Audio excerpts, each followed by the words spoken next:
StayCast, o podcast do mercado imobiliário. Fala, mercado imobiliário, mais um StayCast. Hoje eu tô com um cara aqui brabo, vocês vão ouvir falar bastante dele. O cara tem um movimento incrível na parte de educação, ensina gestores, dono de imobiliária, corretor.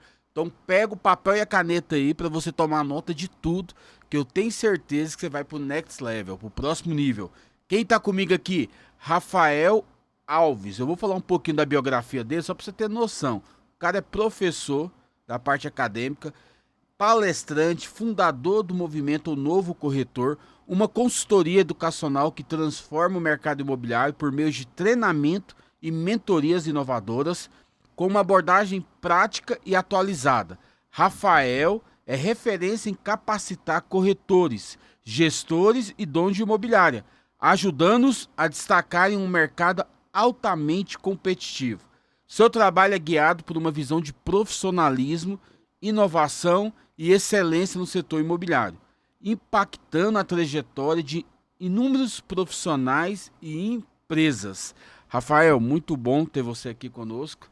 Tenho certeza que vai agregar muito para a galera que está nos ouvindo aí, para o mercado imobiliário.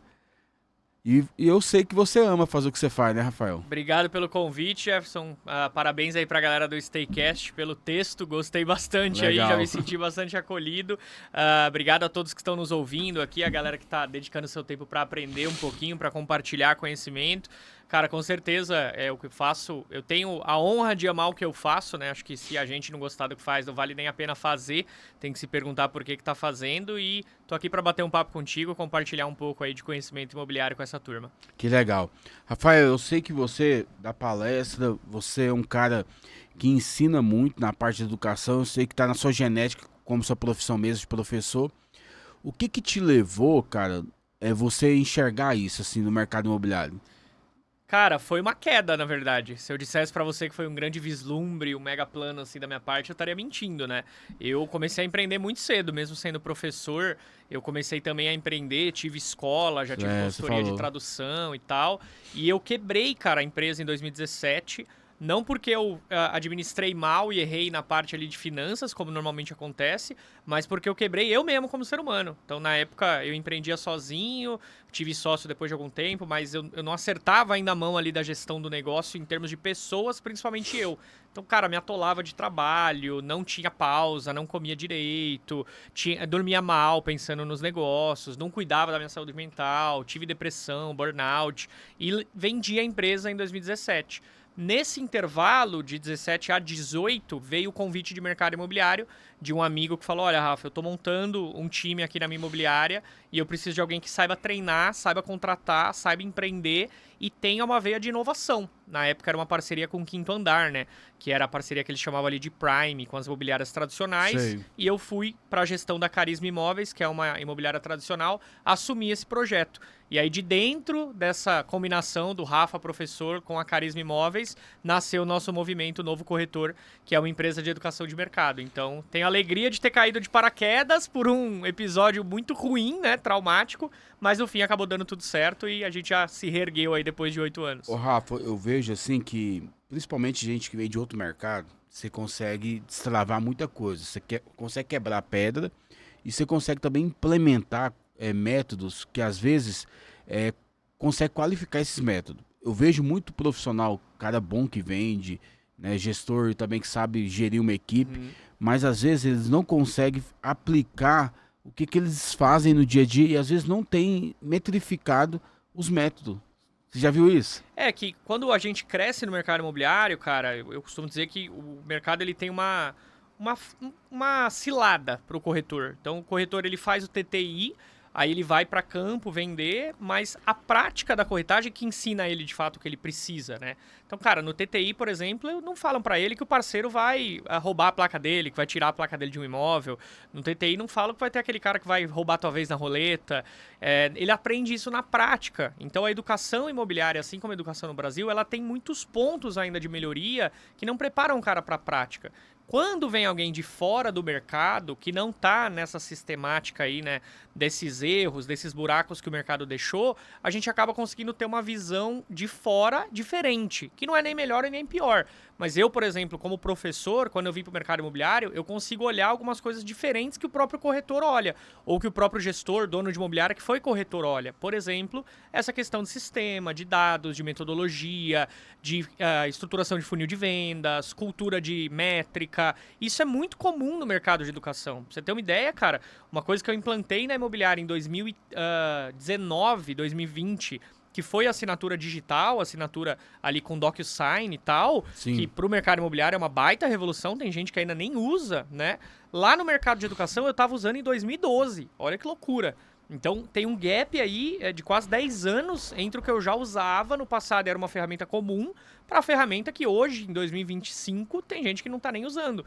Então é legal quando a gente tem pessoas que vêm de fora, e por isso eu motivo gestores, donos de imobiliária a contratar gente de fora do mercado imobiliário e treinar a parte de mercado imobiliário, que é o que o corretor, o gestor, dono de imobiliária domina, porque você acaba tendo uma visão de fora, né? E esse cara, Começa a inovar, né? ele acaba inovando, ele acaba abrindo os olhos do dono de imobiliária, né, Jefferson? É interessante, assim, que o mercado imobiliário é muito próspero. Mas em questão de tecnologia, ele é um pouco defasado. Uhum. E eu acho que quando o mercado ele é muito próximo, dá muita grana, a galera não quer inovar. Já vai nos modos operantes, vai andando conforme a música toca, né? É porque imagina que deu muito dinheiro, né? Vamos pegar a década de 70 lá, em que os corretores, cara, estavam no auge. Eu bato esse papo com o Zé lá na Lelo. Eu tenho a alegria hoje de ter a Lelo na carteira de clientes. E outro dia a gente batendo um papo sobre treinamento, sobre, boas práticas que se perderam. O Zé Roberto falou, Rafa, na década de 70, ali 1970, você tinha o corretor como uma figura respeitada, como aquela figura exclusiva, única. Isso na década de 90, 2000, começou ali no português claro, né, a se prostituir no mercado. Sim. E a gente acabou tendo um cenário muito difícil de muitos corretores e que trouxe aquela fama, infelizmente, de que o corretor é picareta, de que o corretor vai pegar seu dinheiro e fugir. Então, eu acho que a gente está vivendo uma época muito legal de devolver o prestígio ao corretor, de devolver essa exclusividade, essa especialidade ao corretor. E o novo corretor levanta muito essa bandeira do corretor como Vou jogar um especialista. abacaxi na sua mão. Você acha que nós estamos numa era de gourmetização do mercado imobiliário? Ou numa era que realmente o nível de consciência, de educação está elevado? Os dois. Eu acho que a rede social, assim como uma faca, ela tem duas facetas, né? Eu posso dar uma faca na mão do médico que vai operar alguém ali, um bisturi, vai ser maravilhoso, ou eu posso dar na mão de um assassino que vai fazer muito mal para muita gente. A rede social é a faca. A rede social trouxe ali para a mão do corretor uma gourmetização, que ele coloca lá que ele é broker, que ele é home broker, que ele é international home broker. Mas, cara, ele é corretor, fala a língua que a pessoa entende, né? Pô, tu é corretor. Então tem sim uma gourmetização que às vezes é até meio que inútil, né? O corretor, ele se mune ali de um monte de ferramentas e não usa ela, só coloca ali pra, sei lá, parecer que é mais importante, ou tem a brincadeira lá do cara que aluga carro pra fazer reels, né? Sim. Então teve essa gourmetização E tem de muito fato. isso, cara. Tem, cara, Eu infelizmente. conheço amigos pessoais que fizeram. Tem a gourmetização e também tem a questão do corretor estar mais antenado para se capacitar e para fazer ali a educação ser um motor para ele. Então, acho que a rede social é essa faca que trouxe, de um lado, coisas muito legais, como um Staycast, que o cara pode consumir ali gratuitamente no Spotify, no YouTube, no Reels que ele tá vendo no Instagram e fazer diferença para a vida dele naquele dia, mas também trouxe essa visão de que, cara, ser corretor é ganhar 200 mil por mês, e se você não ganha 200 mil, você não é corretor.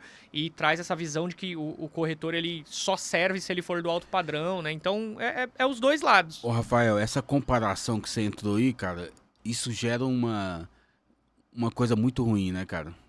Do cara se sentir um fracassado, sentir uma pessoa que não tem resultado. Porque a internet, o mundo digital, ele só mostra o que não é real, às vezes, né? Ele só mostra o que dá like. Ele só mostra o que cativa nosso coração e nosso ego. Então, eu cursei sociologia na faculdade. E a sociologia ensina pra gente que, basicamente, o ser humano, quando ele vê violência, quando ele vê sexualidade ou quando ele vê cobiça, ele se sente altamente motivado por aquilo. Então, pega os vídeos que a galera pecados compartilha. capitais, né? Cara, pega os vídeos que a galera compartilha no WhatsApp. Ah, é vídeo de cara tomando tiro, de crime, é vídeo de alguma coisa ali que brincadeira engraçada que um bateu na cabeça do outro, ou os conteúdos que o Instagram mais entrega são ali de homem, mulher com pouca roupa, ou ali uma coisa de ostentação. Por quê? Porque isso mexe com o ego do ser humano. E se a gente não tomar cuidado, cara, se o corretor não tomar cuidado pro resultado resultado próprio que ele tá fazendo, ele vai achar que ele é um fracassado. Por quê? Porque ele tá se baseando no resultado do outro. Então tem que tomar muito cuidado, porque hoje eu tenho a alegria de ser professor imobiliário, de viver da educação imobiliária. Eu conheço professores imobiliários que são muito maiores do que eu.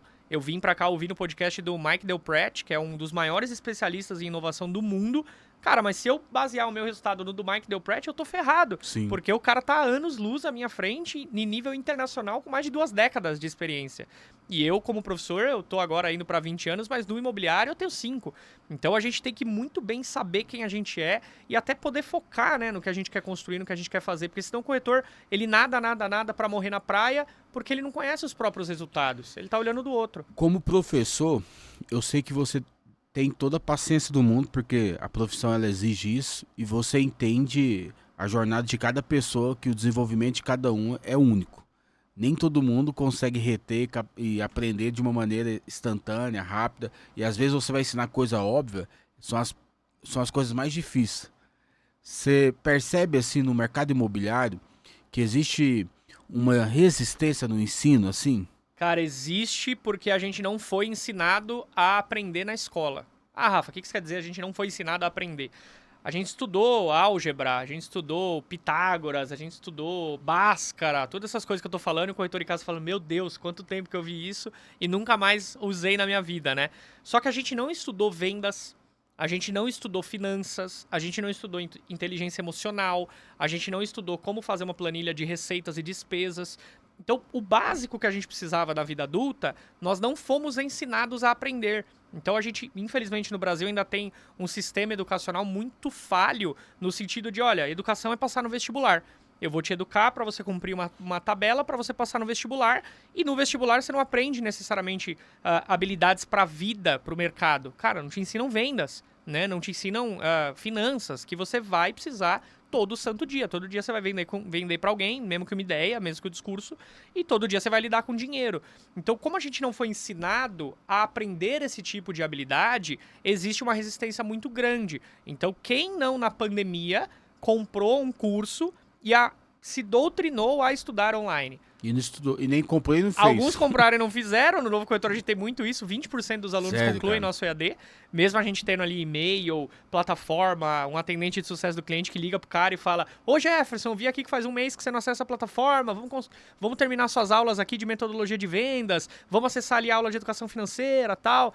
Mesmo a gente motivando, tem muita gente que não conclui. Por quê? Porque é difícil, cara. É difícil, não é fácil estudar, não é fácil empreender, não é fácil construir patrimônio, dá trabalho. E trabalho, na origem da palavra, é tortura. Então, já que é uma tortura, eu não vou fazer. Como a gente nasceu e cresceu entendendo essa sistemática de que educação é difícil, é chata, não leva a lugar nenhum, o professor não ganha dinheiro, né? Tem aquele estigma do professor não ganhar dinheiro. A gente descondicionou o nosso cérebro a aprender. Mas se você pegar os grandes empresários, os grandes mentores, a galera que realmente fez dinheiro na vida, construiu o legado, você vai ver que eles têm uma rotina muito assídua de estudo.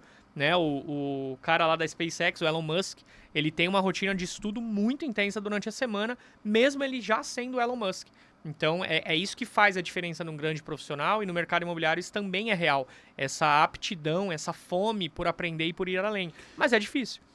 Você acredita que a água tem que bater no bumbum pro cara acordar? Ou algum fator ali emocional que tem que acontecer pro cara ter apetite de aprendizagem? Cara, às vezes a água bate no bumbum, no sovaco, no pescoço inteiro, e o cara não acorda, né? Ou acorda por um tempo, e aí depois ele abre mão ali e vai para outras coisas. De novo, porque é muito difícil. Então, a gente estava falando aqui sobre empreender, você estava me contando da sua imobiliária, eu contando ali as empresas que eu já tive. Cara, é difícil, você tem que acordar todo santo dia e não tem fórmula mágica, você vai lá, você trabalha pra caramba, você olha o que tá dando certo, o que não tá, e você continua focando no seu jogo para que a coisa aconteça. Mas como é difícil, muitas vezes o corretor não quer, ele prefere ver um meme, ele prefere comprar o curso do cara que fala que vai milagrosamente resolver a vida dele, ele prefere ficar olhando lá a vida do cara que tá tendo resultado e ele não, aí ele vai lá e, pornografia, aquele grupo de besteira do futebol, o lance ali da comédia, qualquer coisa que não enaltece ele a uma vida melhor. Rafa, isso aí que você falou de pornografia, existe um escape emocional muito grande. Quem vive Total. na pornografia, o cara, ele não tem resultado, sabia, Rafa? A maioria... porque suga a força do cara, né, Sim. cara? Suga a força do cara. E a gente, como homem, mais difícil ainda é aprender sobre as necessidades básicas que você, como ser humano, tem que ter. Então, o cara, ele não quer olhar pra dentro dele, né? Ele quer melhorar, mas, tipo, eu não quero melhorar como ser humano, eu quero melhorar como corretor. Eu quero melhorar minhas vendas, mas às vezes o que não tá fazendo ele alavancar nas vendas não é uma característica técnica, é uma questão humana, cara. É um vício, é um escape, como você mesmo disse, que não deixa ele alavancar a carreira, né? Essa questão da era que nós estamos, que é a era do conhecimento, existe muita informação. A gente estava falando aqui no começo, aqui no off Aham. aqui. Mas ao mesmo tempo que as informações elas são acessíveis, muita informação, tem muita desinformação, porque tem muita mentira. E às vezes você tem que checar se é verdade ou não. E eu vejo assim, Rafa, que são poucas pessoas que são verdadeiras, que transmitem o conteúdo e que quer realmente transmitir a mensagem correta. Se você for contar assim, contabilizar, você vai ver que são poucas. O cara às vezes faz pelo business, faz pelo negócio, faz pelo dinheiro. Por que eu te perguntei isso no começo? Por que você desenvolveu essa escola? O cara, você teve aí burnout, e mesmo assim você voltou para a parte de educação. Porque eu perguntei, você ama? Sim. Você tá entendendo o que eu tô falando aqui? Porque, cara, imagina que assim, tem duas técnicas básicas que no digital hoje vendem muito, né? Que é a narrativa e o copyright. Cara, então o cara cria uma narrativa, ele tem um personagem, e aí ele usa copyright, o texto persuasivo ali e o discurso que ele vai gravar pra câmera, pra fazer com que essa narrativa, com que esse personagem, ele cole na pessoa que tá ouvindo. Então, eu tô aqui gravando com o Jefferson, cara, tem as câmeras, os microfones e só. Mas poderia ter um quadro ali que a galera não tá vendo, com todo um texto que eu tô lendo, né? Atrás dessa câmera poderia ter todo um texto que eu tô lendo pra persuadir a pessoa do outro lado. Então, quando a gente cria essa construção da narrativa do personagem, a desinformação não importa. Não importa mais se é certo ou se é errado, se é real ou se é irreal, porque a pessoa compra essa ideia. Então, é aquela coisa do... A gente tá na época agora, janeirão de 2025, viralizou lá o negócio da tributação do Pix, né?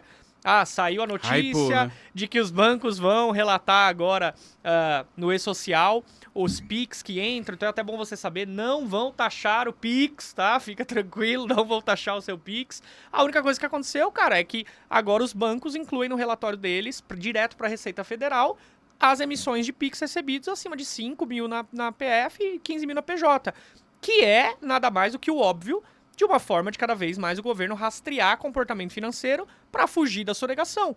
Óbvio, óbvio. Isso a longo prazo todo mundo sabe que se você não emitir nota como deveria, tu vai cair na malha fina. Só que qual foi a desinformação que aconteceu? Vão taxar o Pix, vão começar a bloquear minhas contas, eu vou começar a pagar pro governo mais do que eu deveria. Olha isso. Cara, quando na verdade a situação é, se você tem empresa e declara que você ganha, você não precisa ter medo nenhum, porque já tá lá. Ah, se você tem empresa e sonega tudo que você ganha, você tá ferrado de qualquer jeito, porque uma hora você cai na malha fina. A inteligência de dados está cruzando. Mas a desinformação foi exatamente essa. Então, cara, sai na rede social, sai numa notícia, a gente não vai atrás das fontes, a gente não vai atrás da origem, a gente pega às vezes 12 segundos, 5 segundos de um Reels e toma aquilo como verdade. Então, um princípio de sabedoria ancestral, que é a dúvida, o questionar, o entender se, pô, será que isso é verdade, não é? Será que essa pessoa, eu posso confiar ou não posso? Sócrates, lá na Grécia Antiga, já falava que a base da sabedoria era a dúvida, a gente parou de questionar. Então, pro corretor, isso também é verdade. Ele vê qualquer coisa ali e acredita, O princípio da sabedoria é o questionamento? É a dúvida. O princípio da sabedoria é o questionamento, é a dúvida. A gente acha isso em Sócrates, na Grécia Antiga. A gente acha isso no estoicismo, que eu gosto muito de Sêneca, na Roma Antiga. E eles sempre vão bater na tecla de que o conhecimento, quanto mais você questiona, mais sábio você fica. Então, duvidar até de si mesmo, dos seus resultados, de o que você pode fazer melhor, cara, é uma base para você ser mais sábio. Eu fiz 12 vendas ano passado. Tá, como que eu fiz? Pô, de onde que veio o lead? Qual que é o ticket médio? Qual que é a região de atendimento? Quais são essas pessoas que estão comprando de mim? Elas são casadas, elas são solteiras, primeira aquisição ou não? Deixa eu questionar um pouco para eu ficar mais sábio e esse ano eu fazer 12, 15, 18, 20 vendas. Então a sabedoria ela se constrói na dúvida. Rafa, vamos lá, eu quero entrar com você na parte do seu desenvolvimento, da sua plataforma e na parte também das suas mentorias, das suas consultorias. O que você idealizou e você formatou na parte de educação, assim? O que você entendeu que pode levar os caras a ter resultado? Legal. Quando a gente iniciou um trabalho de treinamento lá na Carisma, que fica na Zona Norte de São Paulo, a gente tem hoje 2 unidades lá com 30 corretores, 70 colaboradores, faz um resultado legal já com 2.500 administrações, tem 100, 120 vendas ano. A gente entendeu que treinamento era um pilar de crescimento para vendas. E aí, quando a gente foi entender o que a gente precisava treinar, a gente ouviu os corretores. Então, cara, o corretor falava que precisava de ter mais treinamento de captação, mais treinamento de visita, mais treinamento de atendimento, mais treinamento de proposta, de regra de financiamento. E ouvindo os caras, a gente foi entendendo que tudo que eles queriam ter de treinamento estava de acordo com a jornada do cliente. Então, olhando para a jornada do cliente, ali desde a hora que esse cara começa a procurar imóvel até a hora que de fato ele fecha e ele se sente bem no lar que ele habita, a gente entendeu que existe a jornada de compra e existe a jornada de venda. Como nós somos a parte vendedora, a parte corretora que intermedia, seja no lançamento ou no terceiros, no aluguel, no short stay, independente, a gente vai olhar para o funil de vendas. Então, construímos um funil de vendas que a princípio era de 6 etapas, como todo mundo a gente parava ali no fechamento, mas depois a gente olhou também para a necessidade de que o pós-venda deveria ser incluso dentro da nossa metodologia de vendas. Então, hoje o funil de vendas do Novo Corretor, que é a base do nosso método, ele vai da prospecção, da geração do lead, até o pós-venda. Então, o nosso 6º estágio é o fechamento, o 7º é pós-venda, no sentido de que se eu realizo um bom pós-venda, se eu fidelizo esse cliente, se eu peço novas indicações, esse funil se retroalimenta. Então, a gente começou primeiro com essa base de funil de vendas e depois foi pra gestão. Aumenta o CAC, muito CAC. Cara, muito, porque, na verdade, ele diminui o CAC, né? O custo de aquisição de cliente fica menor. Fica menor. Ele diminui o CAC, porque quando eu estou investindo em portal, quando eu estou investindo em tráfego, eu estou trazendo um cliente novo e eu preciso ganhar a confiança desse cara até que eu consiga realmente fazer venda. E gera muito mais indicação. Isso. Né? Quando eu vou pro pós-venda, em que eu consigo fazer o Jefferson que comprou de mim, me indicar a Marília, me indicar o Felipe, me indicar a Valéria, eu consigo contatar essas pessoas já com a bênção do Jefferson. Isso é muito legal. Então eu tenho ali um cliente sendo embaixador do meu próprio serviço para outro potencial cliente. Lembrando que cliente é o cara que faz Pix, né? Todo o resto é lead, todo o resto é oportunidade ali no funil de vendas. Então, pra gente, começamos nessa veia de funil de vendas, falando para corretor, e depois, naturalmente, a gente foi ganhando uma gama muito grande de gestores e donos de imobiliária. E como que você consegue entregar para o corretor esse treinamento? Porque falar de funil de vendas hoje e CRM é um assunto chato que o corretor não gosta. Para se tornar doce e ele entender o processo. Que aí vem a narrativa, né? Que a gente estava falando. Então, você nunca vai ver uma aula do Novo Corretor na internet, num patrocinado, no nosso site. Você nunca vai ver assim, aprenda funil de vendas conosco.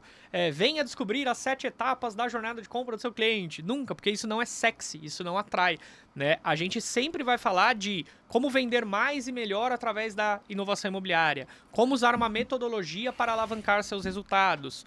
Como organizar os processos da sua imobiliária para aumentar até 40% o seu resultado total, porque pelo Salesforce, que é um dos maiores CRMs do mundo, você consegue levar de 30% a 40% o resultado em vendas quando você tem um processo bem definido, quando você tem uma metodologia. Então, o processo é assim, você que está em casa, tenta em 1 minuto explicar seu processo de vendas. Qual é o teu processo de vendas? Se em 1 minuto você conseguir explicar o seu processo de vendas, do lead ao fechamento, ele está bem montado, ele está bem estruturado. A gente faz esse desafio na nossa mentoria e aí o cara precisa explicar em 1 minuto, desde o lead nascido até o processo ali de fechamento ou pós, quais são as etapas, quais são as jornadas que ele percorre.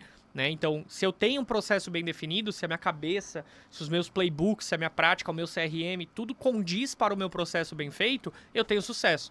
Se eu tô meio perdido, então, corretor é muito comum não saber quantos follow-ups ele dá antes de desistir do lead. Sim. Isso é muito comum, cara. Ele o abre o fluxo lead, de cadência, né? Ele não tem uma cadência pré-definida, ele não sabe quantas vezes ele fala com o lead antes de inativar no sistema, ou às vezes nem tem sistema. O que você acha que é uma cadência perfeita para o corretor não desistir do lead? Até quantas contatos ele tem que ter? Se for possível, até o infinito, né? De acordo com uma boa, um bom tempo. A minha cadência aqui que eu criei é 7 vezes. Legal. A gente defende 6, mas por quê? O 7 é perfeito, porque aí é outro dado, é o do HubSpot. 80% das vendas estão entre o 5º e o 8º follow-up. Cara, 80% das vendas. Então, se eu tô fazendo 10 vendas, 8 delas estão acontecendo entre o 5º e o 8º contato. E eu poderia estar fazendo mais se eu soubesse quantos contatos eu faço. Então, 7 é perfeito. 7 é o número da Bíblia, que é a perfeição, né? Aí eu falei, vamos colocar 7 aqui, porque... O cara não desiste do lead antes de 7 já tentativas. Já pega todo o estado emocional do cara e em todo momento que ele Show tá de na bola. jornada, né? Show de bola. É, porque o corretor, ele nem sabe às vezes, né, Jefferson? É. Ele entra em contato, tipo, hoje de manhã por WhatsApp. Aí o cara não responde o WhatsApp dele, ele já esquece desse cara. Ou ele liga pro cara, o cara não atende, aí ele já desiste. Então, se você começa a controlar, pô, quantas vezes eu falei com esse cara? Você vai ver, cara, na terceira, quarta vez você vai levar pra visita. No quinto, sexto contato você vai levar pra Mas proposta. eu vou te falar, eu vou provocar aqui algo aqui. Eu até queria que o gestor ouvisse isso aqui com os ouvidos de ouvir mesmo. Porque eu percebo assim, o corretor ele não dá assistência e ele não tem um comprometimento de levar o cara até o final e insistir com esse cara. Porque às vezes o cara falou não pra ele tá num estado emocional, brigou com a esposa, tá num dia tribulado, no trabalho, aquela coisa toda. E ele falou, não quero mais. Ele fala que não quer, mas às vezes você liga no outro dia e já tá querendo Sim, já. sim. E aí o que acontece? Eu percebo assim que, às vezes, por saber que às vezes o corretor, eu vou falar que isso é polêmico, eu vou falar. Por saber que às vezes o corretor não vai até o final, que não acredita, porque eu só vejo assim, só quem acredita no lead é só quem tirou o dia do bolso e começa a entender tanto que o lead é caro, tanto que as coisas acontecem. Mas eu sou muito adepto ao repique, cara. Cara, repique era um vocabulário que a gente usava muito no CNA, lá em 2007, quando eu trabalhei em escola de idiomas. Porque Ficar ligando ali no ativo, né? Porque quando você pega o repique, você pega assim, tá bom, esse cara não tá dando, tá lá inativo no CRM, eu vou passar para outro corretor. Cara, o outro corretor ele vai, cara. E às vezes o que mais acontece, eu percebo, as vendas que mais acontecem são as vendas de repique. Uhum. Não, e pra você que vende lançamento, por exemplo, isso é muito forte, né? Porque vamos lembrar de duas coisas. Primeiro, o ser humano não sabe o que quer, cara. A gente não sabe o que quer. Quem nunca ficou na frente de uma doceria ali, vendo aquele monte de doce, você não faz ideia, cara, se você quer a trufa de chocolate ou se você quer a torta de morango. Então, o ser humano não sabe o que quer, né? No casamento, acho que isso é muito claro, assim, o homem e a mulher toda hora meio que conflitando ali por não saber muito bem o que eles querem e tal. Então, o cliente realmente, cara, ele gera o lead pra você, ele tem uma necessidade. O que ele quer? Ele quer um apartamento, ele quer sair de casa, ele quer casar. Mas aonde? Qual ticket? Qual metragem? O que tem que ter de lazer? Ele não sabe, cara. Sim. E é trabalho do corretor, é nosso trabalho educar esse cara na jornada de compra pra ajudar ele a descobrir o que ele quer. É meio psicólogo, se a gente parar pra pensar. E o segundo ponto é de que também é trabalho desse gestor dar condições para esse corretor querer ajudar o cliente. Sim. Então, cara, eu vejo gestor às vezes que reclama que o cara não faz treinamento, que o corretor não tem, que o corretor é vagabundo, que não sei o quê. Mas o gestor não motiva esse cara. O gestor não dá um treinamento legal, não faz o café da manhã, não tem um CRM bom, não paga portal, tráfego pago para gerar lead para esse cara. Então, assim, é trabalho do gestor manter essa motivação do corretor em alta. E é trabalho do corretor se autoalimentar, porque, afinal de contas, o corretor é parceiro, a imobiliária é o shopping, esse cara é o lojista. Então, eu vejo muito, cara, que tem a necessidade da gente lembrar que o cliente não sabe o que quer, e é função nossa, sim, ter essa paciência de educar ele dentro do que ele quer e ajudar ele a descobrir. E a função do gestor também motivar esse corretor a não desistir, a ter mais pontos de cadência, a levar ali pelo menos 5, 6 follow-ups, a registrar, porque, vamos ser sinceros, é um saco usar CRM, cara. Eu uso CRM todo dia e é difícil, cara, é um saco, mas faz parte do nosso crescimento. Também é um saco a gente ter que arrumar casa, a gente ter que fazer um monte de coisa. Menino faz o que não... Menino não faz nada, né? Adulto tem que fazer, né? Se não fizer, a coisa não... A criança faz o que quer, né? O adulto faz o que tem que ser feito, né? E eu acredito muito nisso, porque a única forma do cara crescer tem que ter um sistema de gestão ali, né? Senão não cresce, né, cara? Não vende. O que o cara não gerenciar, o que ele não entender ali que ele gerencia, ele não melhora. Então, tudo que eu não medir, eu não consigo gerenciar. Tudo que eu não gerenciar, eu não melhoro. Então, eu provei isso na prática, cara, pegando a prática da academia, que era uma coisa que eu tinha muita dificuldade, acho que muita gente tem também. Sim. Cara, fazer academia é difícil pra caramba, meu. Pra mim só funciona de manhã, mas aí eu tenho que dormir 1h30 a menos, então eu tenho que acordar mais cedo, tem que ir. E aí em uma semana você não vê resultado, em 2 semanas você não vê resultado. Pô, depois de 1 mês e meio, depois de 3 meses, você começa a ver resultado na camiseta que tá no corpo, você começa a ver resultado na qualidade ali do seu sono, na disposição que você tem. Aí você começa a ver vantagem. Mas no começo você não vê resultado nenhum, cara. E dá trabalho. Então, a corretagem, acho que pra quem começa, por isso que muita gente desiste, né? Sim. Porque o cara espera ali uma mudança imediata. Cara, a gente sabe, em qualquer empreendimento, você vai precisar de pelo menos 2 anos pra se estabilizar, Pra começar a ver dinheiro. Os É primeiros isso. 2, 3 anos, cara, é plantio e plantar dá trabalho. Então, acho que essa é uma máxima na vida do corretor Sim. que a gente não pode esquecer. Né? Rafael, vamos lá. Você falou do método, né? Que é o funil de venda, que você explica. Você montou o funil diferente com pós-venda. Tem a cadência também. E o que mais que é desenvolvido no novo corretor? Legal. Na frente para corretores, que hoje a gente trabalha no EAD, num curso gravado, a base é funil de vendas e mentalidade do corretor. Então, muito do que a gente falou aqui sobre essa percepção... A mentalidade é o que vem primeiro. Porque, cara, tudo É o começa principal, aqui, né? né? Pode parecer papo de coach, mas tudo começa aqui mesmo. Se eu determinar que, hoje eu não vou fazer nada direito, eu não vou fazer nada direito mesmo.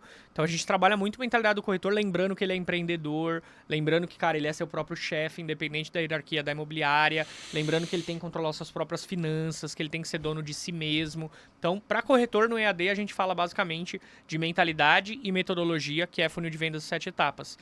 Para gestor, que hoje é o que a nossa comunidade atrai muito, a gente atrai muito aquele corretor que quer ser gestor. Ou aquele dono de imobiliária que é só ele mais 2 corretores. Então hoje, dos 200 alunos que a gente tem, cara, tô para te falar que 70%, se eu puxar um dado atualizado ali em CRM, a gente tem 70% da nossa base em donos de imobiliária de 2 a 10 corretores. E aí, com esse cara, a gente olha muito pilar de gestão de pessoas, contratação, follow-up, desligamento, perfil do corretor que vai trabalhar com ele. A gente olha muito para processos, tem uma Sim. carência muito grande de construção de processos. Então, desde a primeira geração do lead ali, como que ele está gerando, até a forma como a menina do financeiro organiza os boletos para serem pagos, sabe? E a gente olha muito para aumento de venda. Então, são os nossos 3 pilares ali na mentoria de gestão, que aí é ao vivo, né? Aí realmente tem acompanhamento quinzenal. Então, a gente olha para gestão de pessoas, processos e venda e fazemos imersões presenciais dentro da nossa própria imobiliária também. Você tem algum case, assim, que você gosta de falar aí, que você viu realmente bastante resultado, que os caras aplicou, conseguiu desenvolver? Boa. Além do case da Carisma, que é de onde a gente nasceu, né? Quando eu cheguei, nós éramos em 38, hoje são 74 pessoas. Fazia ali uma média de 40, 42 locações, hoje faz 70 locações por mês. E vendas a gente foi de 5 para 15.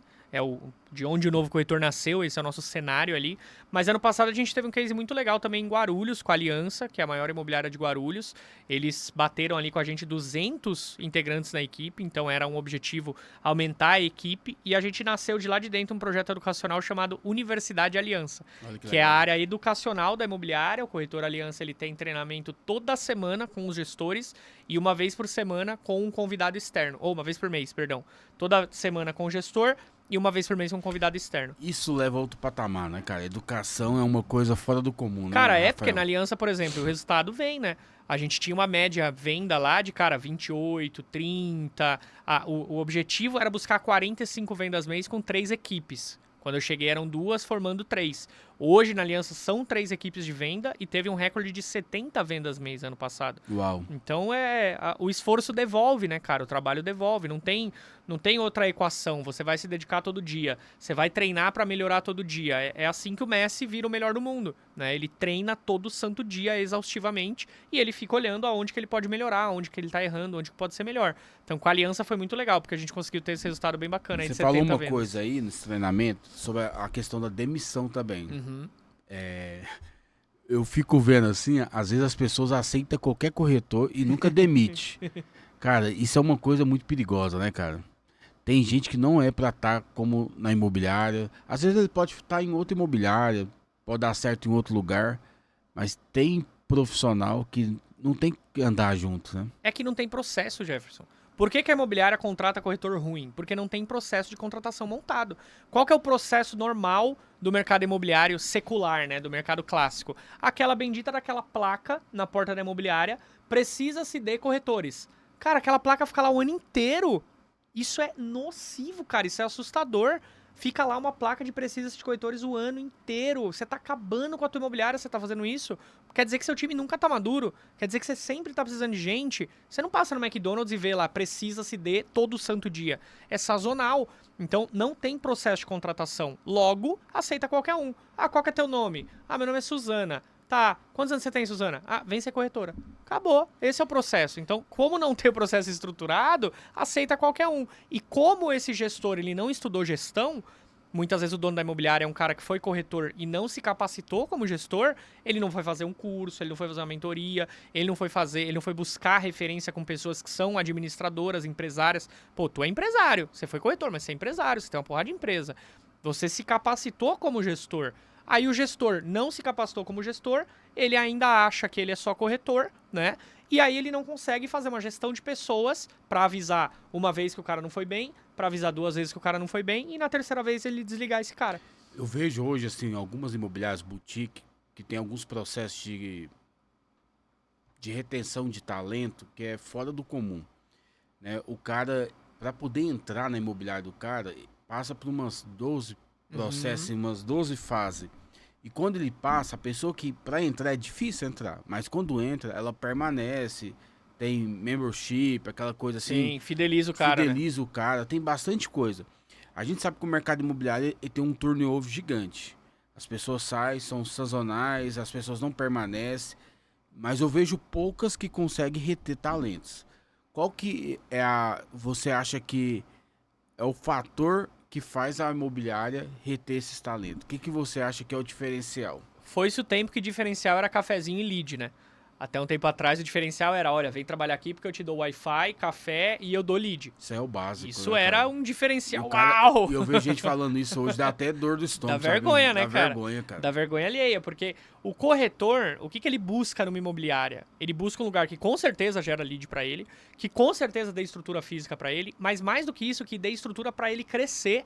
Porque se eu sou um corretor que, cara, ano passado eu fiz 200 mil, esse ano eu quero fazer 250. O corretor, se ele é bom, cara, ele é vendedor por natureza. E vendedor por natureza tem fome, tem ambição, quer chegar a mais lugares, quer conquistar novas coisas. Então o que ele espera da imobiliária? Que a imobiliária dê condições e práticas para que ele alcance esse novo nível. Então um corretor que vai buscar uma imobiliária, o que ele precisa procurar? Além dessa questão do espaço físico, da geração de lead, uma imobiliária que, cara, tenha princípios, cultura, que esteja bem posicionada no mercado digital, que esteja bem conectada. Às vezes a imobiliária dele é pequena. Tem uma aluna nossa, a Karina, ela é CEO da Imob Master, uma imobiliária no Itaim. Um alô pra turma aí da Imob Master. A Imob Master, cara, ela é pequena, mas ela tem uma fome absurda de fazer acontecer. A Karina tem uma fome absurda de fazer acontecer. E aí, o que ela fez? Ela, sendo uma imobiliária boutique, ela se afiliou à Pilar. Cara, a Pilar é uma potência.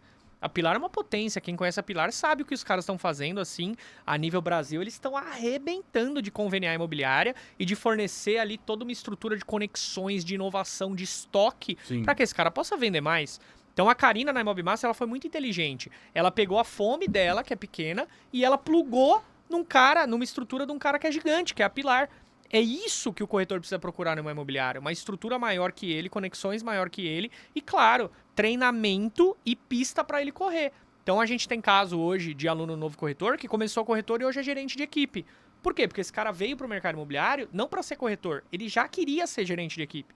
Então uma pergunta clara no processo admissional da imobiliária é: o que você quer? Onde que você quer chegar? O que você espera fazer com a gente, né? E os gestores não perguntam, cara. Então, acho que a primeira coisa, uma vaga bem definida, a imobiliária montar ali, procura o corretor. Que tipo de corretor? Cara, especialista em locação, em venda? Qual nicho? Qual área de atuação? Com Cresce, sempre com Cresce, gente, no mínimo estágio. Às vezes o cara fala, Rafael, eu pego sem Cresce. Pô, cara, que isso? Sim. O cara, no mínimo, assim, tem que tirar contigo, você vem dar a instrução quando ele for estagiário, aí você contrata, beleza? Ou coloca ele no back-office da imobiliária e no tempo hábil, quando ele for tirar Cresce, você migra ele para corretagem, como a lei permite. Mas a imobiliária não monta a vaga. Então, primeiro monta a vaga, cara, seleciona currículo, bate um papo por telefone com esse cara. Os melhores você chama para uma primeira entrevista, bate um papo a fundo na entrevista. Se você tiver sócio, faz uma segunda entrevista com o teu sócio. Por que não? Cara, se você quiser fazer dinâmica em grupo, faz dinâmica em grupo. Se você quiser fazer um pitch de vendas para o cara treinar com você ali, faz um dia. Se você quiser fazer uma proposta do cara vir um dia ver a tua imobiliária na prática, fazer uma dinâmica de imersão, por que não? Né? Então, acho que falta, às vezes, a gente ser um pouco mais dedicado Criterioso. E criterioso no processo de seleção. Uma vez eu contratei uma menina no marketing, cara, e a prova dela, a parte prática do processo seletivo, era ela fazer design. Porque era o que ela mais ia fazer no dia a dia.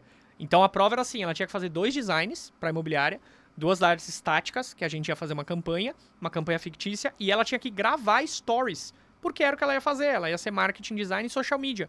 Cara, a menina se dedicou pra caramba. Das 3 finalistas, ela foi na porta da imobiliária gravar. Oi, tudo bem, gente? Eu sou a Stephanie aqui da Carisma Imóveis, tal, assim, assim, assado. Foi contratada, tá lá até hoje. 3 anos de casa, né? Então, falta a gente ser um pouquinho criterioso e também o gestor, de novo, tirar o bumbuzinho da cadeira dele e colocar o processo para ser feito, que dá trabalho. Dá trabalho. Show, hein? Eu queria te perguntar qual que é a mensagem da sua palestra? As palestras que você hoje transmite aí, qual que é o cerne? O que você fala? Boa. Hoje a gente tá com uma palestra bastante promissora para esse ano que chama Imobiliária do Futuro. É até a palestra que eu vou levar para o Cúpula Summit. Eu tive a alegria de ser convidado como palestrante do Cúpula Summit por esse tema, Imobiliária do Futuro. Dá um spoiler aí dela aí. Fala Dá pra dar um spoiler, cara. A Imobiliária do Futuro, ela fala basicamente de como que a gente tá olhando para um monte de coisa que talvez não importe. Então, quando a gente fala futuro, naturalmente a nossa cabeça pensa em inteligência artificial, carro voador, né? Um monte de robô trabalhando pra gente e tal. E talvez a imobiliária do futuro não seja todas essas coisas. Talvez a imobiliária do futuro seja lembrar de uma ancestralidade que nada vai tirar da gente, que é o bom relacionamento, que é o olho no olho, que é você lembrar que o outro também é ser humano e que esse outro ser humano tem uma necessidade contigo. E aí, essa humanização do atendimento, que é exatamente o que a rede social, a velocidade da internet está tirando da gente. Então, o corretor acha mais fácil mandar uma mensagem no WhatsApp próximo, porque ele copia e cola e vai pro próximo. Quando, na verdade, se ele lembrar de passar a mão no telefone, fazer ali umas 100 ligações por dia, cara, que 10 pessoas atendam ele, mas ele consiga a atenção de 5, 6, ele tem 3, 4 visitas agendadas. Cara, eu acredito muito nisso aí. Eu acho que essa questão da era da inteligência artificial, a era do chatbot que já foi, as pessoas estão cansadas disso, sabe, cara? Ninguém quer ser atendido mais pelo robô. E é nítido, às vezes, a inteligência artificial também, dá até pra perceber. Eu sei que a inteligência artificial é fantástica, tem muita gente procurando imóvel de madrugada aí, eu uso também, eu acho que é legal, eu não descarto nada, mas vai ter um público que vai ficar carente por ser humano, cara. Já tá, né? Porque tem uma loja na Europa, se não me engano é a Primark, não lembro, mas é tipo uma C&A, tipo uma C&A da vida, né? Se não me engano é a Primark, que eles fizeram uma separação dentro das lojas deles, em que você tem cestas vermelhas e cestas amarelas. Cestas vermelhas são a que você quer se auto-atender. Então você vê um cliente ali dentro da loja, ele tá com cesta vermelha, ele quer se auto-atender. Cesta amarela, ele quer atendimento do vendedor. Ele quer ser assistido, amparado por um vendedor. Então o vendedor olha ele de longe e fala, opa, ele tá com a cesta vermelha, ele quer se auto-atender. Não vou encostar nele. Opa, ele tá de amarelo, ele quer ajuda. Isso é muito legal, cara, porque significa que a inteligência artificial, a robotização, o autoatendimento, ele não substitui o bom atendente. Rafael, a inteligência artificial vai substituir o corretor? Vai. O corretor ruim. Com toda certeza, a inteligência artificial vai substituir o corretor ruim. Mas o corretor bom não tem nada a temer, porque ela é aliada. Assim como o Uber não substituiu o táxi. Cara, um monte de táxi tá rodando aí na rua, um monte de táxi virou o Uber. E tudo bem, né? Então são soluções que a gente vai criando, mas que não necessariamente matam a antiga. Não é porque eu inventei o chinelo que eu deixei de usar tênis. Então é a gente saber ali qual é a situação, qual é o porquê de cada coisa e principalmente o que o cliente quer. Porque quem manda na negociação é a vontade do cliente. Quem manda na nossa esteira de vendas, quem manda ali no porquê a gente faz as coisas todo santo dia, é a necessidade do cliente. Então, às vezes, você tá olhando para um monte de ferramenta tecnológica, para drone, não sei o que lá, mas, cara, seu cliente só queria que você visitasse ele pessoalmente. Você esqueceu de ouvir o que ele queria, entende? É isso. Rafael, nós temos uma parte do programa aqui que é o corretor tete a tete, cara a cara com o corretor. A nossa maior audiência aqui é os corretores de imóveis, temos gestores, temos proprietário de imobiliário, temos dono de construtora, incorporadora. Mas eu quero te perguntar, cara, o que é um bom corretor para você? Que pergunta boa, hein? Vou até pensar pra responder, cara. Acho que é um hábito que a gente parou também, a gente perdeu de pensar antes de responder, né? Um bom corretor. Um bom corretor na escola da qual eu venho, que é a escola Caio Carneiro de Vendas, é, por essência, um bom vendedor. E um bom vendedor tem 3 características básicas que identificam ele e diferenciam do outro. É a fome de fazer acontecer, a ambição de ter algo além daquilo que ele já tem, de conquistar algo além daquilo que ele já tem, a técnica de sempre estar melhorando, de saber ali como melhorar suas técnicas de atendimento, de fechamento. Técnica é o segundo ponto. E gestão emocional. Então, o bom corretor, ele tem esse tripé de fome, de técnica e de gestão emocional, com toda certeza. E um bom gestor de vendas? Boa. Um bom gestor é o cara que é bom de gente. Bom gestor é bom de gente. ele sabe entender quando que o time dele tá deprê, ele sabe entender quando que a secretária tá naqueles dias, você tem que ser mais compreensivo. Cara, ele sabe entender quando que o corretor bom tá em baixa porque ele tá estressado, porque ele tá se mudando, porque ele perdeu um familiar. Ele é um cara que entende de gente, o bom gestor entende de gente, e ele é apaixonado por processo. Ele gosta do processo, ele entende o resultado como consequência do processo. Então, sempre que ele fala com o time, ele fala de alcançar uma meta, mas ele nunca estipula a meta sem contar o processo. Um cara que lida bem com gente e é apaixonado por processo. E o bom dono de imobiliária? Boa. O bom dono de imobiliária é um bom gestor e corretor junto. Porque, cara, não dá pra você ser dono de imobiliária... Se não foi corretor, né? Na minha percepção, eu, por exemplo, em 2020 ou 2021, me ofereceram ser dono de imobiliária. Me ofereceram uma parcela societária de uma imobiliária. E eu, com toda a honra do meu coração, falei, cara, eu agradeço, mas não. Eu declinei. Falei, não vou entrar na sociedade. Pô, Rafa, mas você pode vir tocar a parte do tráfego, a parte da gestão ali, do marketing, dos treinamentos. Falei, sim, mas o que acontece? Ser dono de imobiliária compreende você ter a veia da corretagem e ter a veia da administração. E eu hoje, do Novo Corretor, eu tenho uma escola de educação imobiliária. Eu tenho uma consultoria de educação imobiliária, que é muito diferente de ter uma imobiliária. Cara, ter uma imobiliária, você precisa gostar da corretagem, você precisa gostar de documentação, você precisa gostar de contrato, você precisa gostar e tá sempre por dentro da parte tributária. Agora a gente tá em época de DIMOB. Pô, é um inferno fazer DIMOB, cara. Então o cara que é dono de imobiliária, ele tem que ser bom gestor e ter coração de corretor, porque tem muitos bons donos de imobiliária que eles entram com dinheiro, aí ele é a figura do investidor, mas ele não faz de fato a figura do dono, de Sim. estar ali na imobiliária, de estar com o time, de acompanhar os corretores e tal. Esse cara é o dono da imobiliária. O investidor, tudo bem, ele pode ser um cara que não entende nada de corretagem, ele tem dinheiro, ele coloca dinheiro no negócio e tá tudo certo. Mas o dono, de fato, aquela figura que até o senhorzinho da locação vai procurar quando dá problema, aquele senhorzinho de 70 e poucos anos, quando dá problema na carteira dele de 50 imóveis, ele quer falar com o dono, cara. E o dono tem que ter visão de gestor e tem que ter coração de corretor. Show, hein, Rafael? Rafael, eu queria que você deixasse as suas últimas considerações, mas antes das últimas considerações, eu lembrei aqui de uma pergunta. Quem que é o Rafael não é o que você faz, mas quem que é o Rafael? Boa. Quem é o Rafael e a gente vai sem falar o que eu finalizar faço? isso. É difícil essa pergunta, né? Quem é você sem falar o que você faz? Cara, eu sou filho da dona Ziza e do seu Valdemar, que são caipiras de coração.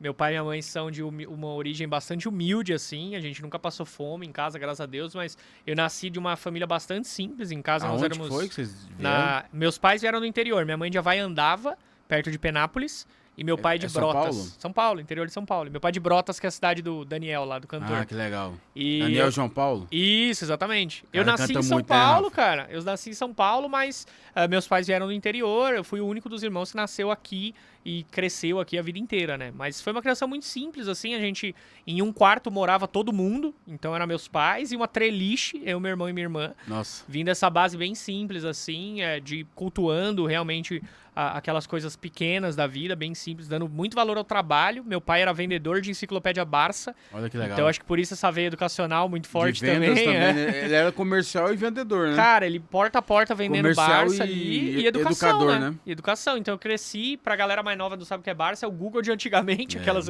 enciclopédias gigantes. E cresci nesse ninho, assim, cara, de muita simplicidade, de muito amor, de não faltar nada, mas também de muita rigidez. Meu pai sempre foi muito rígido na criação, assim, aquele cara muito feito a madeira, Sei. sabe? Antigo, de cara Não leu, cobrar as descreveu, o coisas. pau comeu. Pau comeu, total, cara. Voava chinelo direto dentro de casa, assim. Então eu sou esse cara que vem de uma base muito simples, mas também que sempre prezou pelo trabalho, pelo empreender, pelo se virar ali com educação e com vendas. Legal, hein? Cara, deixar as últimas considerações aí.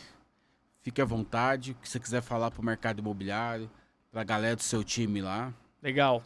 Bom, acho As que palavras são suas aí. a mensagem que eu posso deixar é que 2025 vai ser um ano desafiador, não tenha dúvida disso, né? Para quem vende terceiros, a gente ainda tá com a Selic lá em cima, então, cara, você vai precisar se renovar, você vai precisar se inovar, você vai precisar ser um pouco mais criativo, Para quem está em lançamentos e aluguel, vai bem, obrigado. Como sempre, o mercado anda legal, mas também fica mais desafiador por conta do comportamento do consumidor. Então, acho que uma mensagem que eu posso deixar lá no Instagram, que é @o_rafa_professor, eu falo bastante sobre isso, sobre como você precisa se reinventar de acordo com a maré.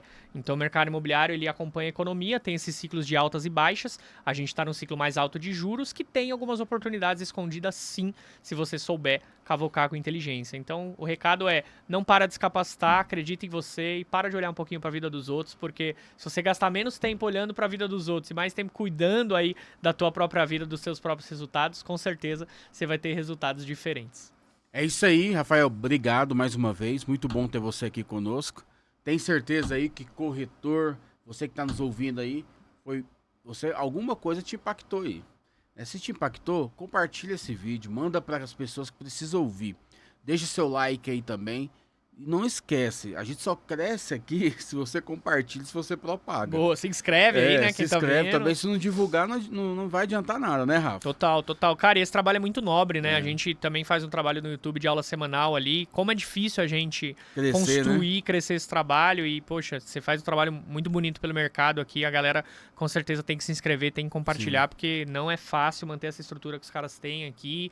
E também a aptidão ali, a disciplina de gravar toda semana. Então, galera, se inscreve com certeza que vem muito mais coisa boa por aí, né, Jefferson? É isso aí. Tamo junto, um beijão no coração, Deus abençoe e vamos pro topo. Todo mundo junto. Boa, valeu, Jefferson.